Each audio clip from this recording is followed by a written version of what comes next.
Inilah kelanjutan dari kisah yang menuju klimaks agung sejarah fiksi Majapahit.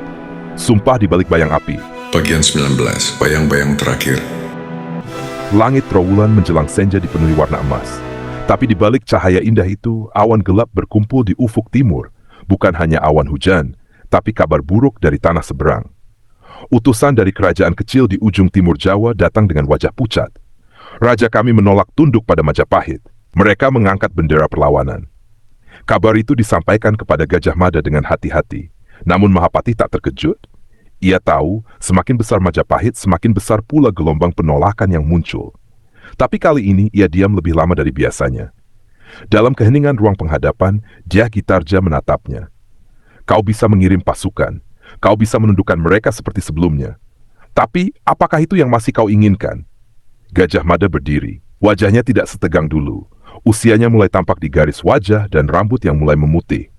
Tapi sorot matanya tetap membara. Hanya saja kini, apinya berbeda. Dulu aku bersumpah tidak akan menikmati palapa sebelum seluruh Nusantara tunduk, katanya pelan. Tapi sekarang, aku mulai bertanya, apakah ketundukan itu benar-benar berarti persatuan? Ia melangkah ke jendela, memandang cakrawala. Yang kutaklukkan adalah tubuh mereka. Tapi apakah hati mereka sudah menyatu? Dyah Gitarja mendekat. Kau sudah membawa Majapahit ke titik yang tak pernah dicapai siapapun.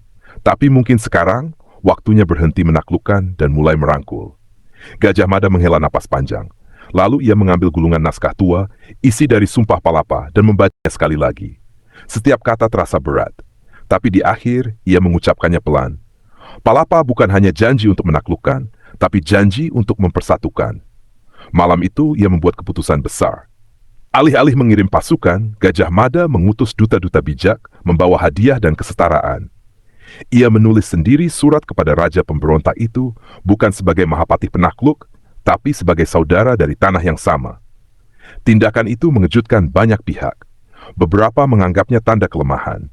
Tapi justru dari keputusan itulah lahir pengakuan tulus dari kerajaan-kerajaan kecil yang selama ini enggan tunduk.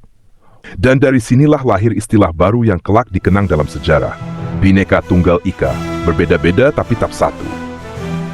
Di akhir tahun itu, di sebuah balairung sepi, Gajah Mada duduk di bawah pohon asem tua. Ia menatap langit, lalu berbisik pada dirinya sendiri. Sumpahku tak pernah tentang kekuasaan, tapi tentang cinta pada tanah ini. Dan mungkin, hari ini, sumpah itu telah selesai. Bersambung ke bagian terakhir. Di sana, kita akan melihat akhir dari perjalanan seorang Mahapatih. Bukannya sebagai tokoh sejarah, tapi sebagai manusia yang pernah bermimpi menyatukan dunia.